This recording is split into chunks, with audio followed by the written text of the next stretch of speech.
Who would like to start out besides Joe? Mike, Pierre said that Robert would have been better to get some preseason action. It would have helped you all better off to get that. In looking at it, do you think that he's partially right, or is that totally wrong?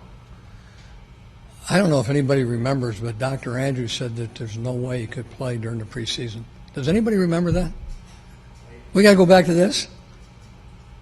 Dr. Andrews says he could not play during the preseason. There was no chance for him to play. Alfred said he might be a little bit slow getting going because while he understands why he didn't play a lot in the preseason, some of the same things. Do you think that could have something to do with maybe just some of the guys all together collectively maybe not playing as a ton because of the schedule that you guys had and the way you had to go about it? I'll be honest with you, I thought Alfred was as good as I've seen a running back throughout all of camp, even in the preseason games. Anytime you do have a fumble in the first play, then you have a pitch or on the goal line and there's a safety, guys lose a little bit of confidence. And even starting out the game last week in the first half, you could see he wasn't normal. And I tried to tell him, hey, don't worry about it. You're too good of a runner. And then he started running a little bit better. And, that happens, especially with young guys. We got some conscientious people. They want to play extremely hard. And when they do make a mistake, sometimes they're so conscientious they lose a little bit of that edge. And I think you'll see Alfred will do a lot of great things this season. Mike, two-part question. What is Brandon Merriweather's status? We saw him on the field. He said he was able to do a little bit. He's able to do drill work today, which was a good sign. That means he passed, where he could do some drill work. He'll get evaluated every day, and we'll see what the doctors think each day. And what was your thought on the $42,000 fine he was levied for the hit on Eddie Lacy? But we talked about the other day, and you said you weren't sure. Yeah, I'm going to go back in detail. I'm going to get all the TV copies, and once I do, then I can give you a better opinion. Because right now I haven't seen all the angles. I just saw the fine. We've been getting ready for a game. With Robert in the knee brace, we saw him adjusting that a few times during the game. Anything you can do to make that, a more comfortable situation for him? I could wear it myself. I'm not sure if that would help him because he wouldn't have a brace on. I'm not sure it's the best interest of him, though. To what extent is that hindering him? Well, you'd have to talk to Robert about that, and I can give you no idea. But he says it's feeling pretty good. He's had it on for a while, and so right now, doctors recommend he has it on, so he'll continue to have it on. Mike, what if anything, can you do or are you doing to address the tackling issues that this defense has had on the practice field? Well, I think what you try to do is get more people to the ball. You can't tackle. And, you're allowed pads one day a week, so, that's tomorrow. So we'll get some form tackling in and hopefully get a lot more people to the ball and get better than what we've been doing the last couple games. Well, Robert's clearly running less often than he was last year, whether design plays or scrambles. Was that part of the plan going into the season, or is he just not physically able to do it? Well, if you take a look at the game, and you take a look at the first game, and you take a look at 3 turnovers, and the third series or the first series of the third quarter, we turn it over again, and you're behind as many points. We're in a 2-minute attack, and so that was our game plan to try to get back in the football game. So you can't run a normal game plan.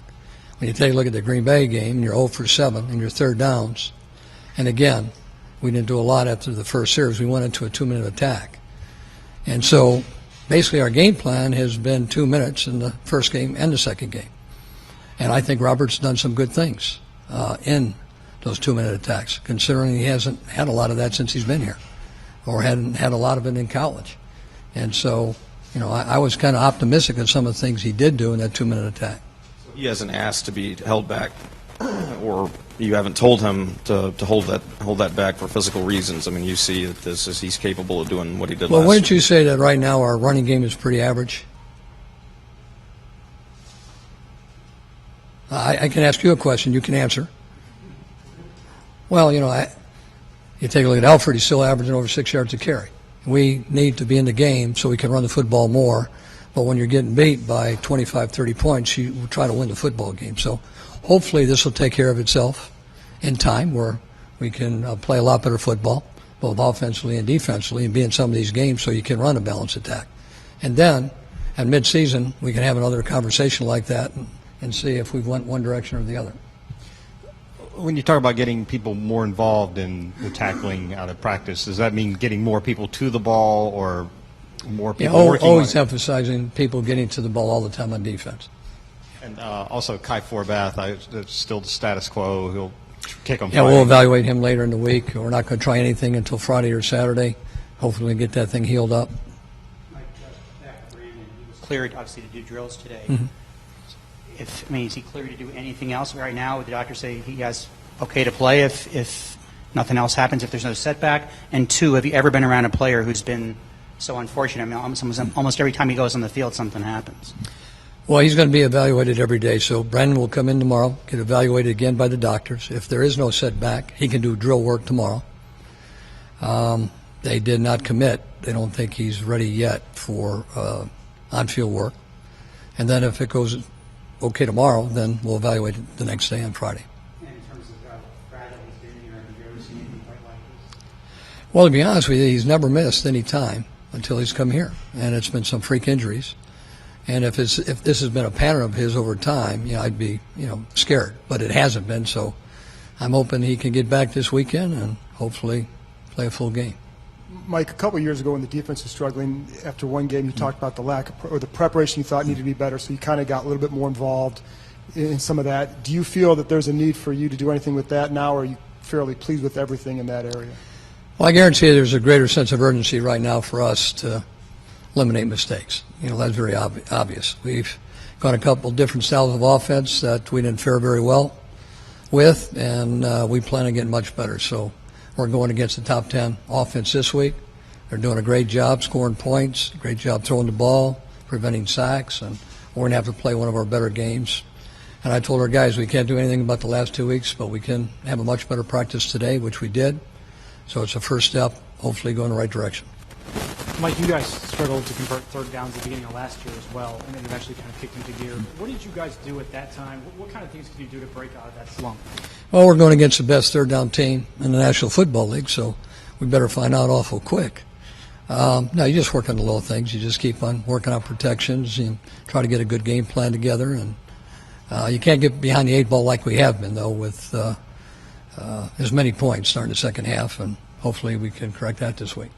With Kai, would you consider having him kick field goals and letting John handle kickoffs, just to not put any extra stress on his groin if at the end of the week he's okay kicking field goals? That's a possibility. Mike, in the second half, Jordan Reed got a lot of playing time there as a tight end, and Fred Davis, I think, only got a couple of snaps. What went into that decision, and what did you see from Fred, and what did you see from Jordan? Well, most of the decisions we make are based on how people practice and what gives us the best opportunity to win. So if a guy goes there in those situations, it means that he's done a great job during the week. We feel like he deserved that opportunity. Or it could be a guy drops a ball during the game, the other guy's hot, and you go in that direction. So a lot of factors that are involved, and you're trying to do what you think gives you the best chance to win. In regards to the tackling, a number of guys have said it should be a lot simpler. They've been tackling for all the time they've been playing football. But is it something that just over time your skills can deteriorate, or is it just speed of the game, or what do you kind of attribute lapses in that tackling to? Sometimes it could be a missed tackle. Sometimes it could be a gap responsibility. One guy out here, one guy out here. A lot of different things that are involved, but I guarantee you we'll work on that this week. Mike, given those tackling issues, how big of a challenge is tackling Calvin Johnson this week? Obviously, he's one of the elite receivers in the game. Well, anytime you get a guy that's 6'5" that can leap and can catch a football, you hope you can tackle him, because he's gonna make some great plays. But you got to change things up on him and try to keep a little bit off balance. Not many teams have been able to do that, so it'll be a great challenge for us. How much pressure does that put on your younger guys in the secondary, the rookies? Anytime you got great players, it's always tough. If this is a National Football League, there's great players on every team, so it's a great challenge for them. With Coach Hazlitt moving upstairs, how's that changed the in-game communication process, and how's that been received? Well, it really makes it easier to communicate because he can see quicker on what's going on, miss assignments, or he can communicate very quickly. That gives him a little bit better chance to see what offenses are doing. Mike, back to Robert. Would you say there was gradual improvement in your eyes from week 1 to week 2, or would you consider it significant? And if so, would you be willing to share 1 or 2 areas that you thought he really improved in? I think I just kind of shared with you a little bit, from the first game to the second game. I talked about the mistakes in the first half. I talked about us running a 2-minute attack. I do think he played better in the second game. You could see his footwork, just his base and stepping up into the throws. You felt a lot more comfortable. And, this is a long process. It's not going to happen overnight. We've talked about it before. This is something that he's going to get better at and better at as time goes on.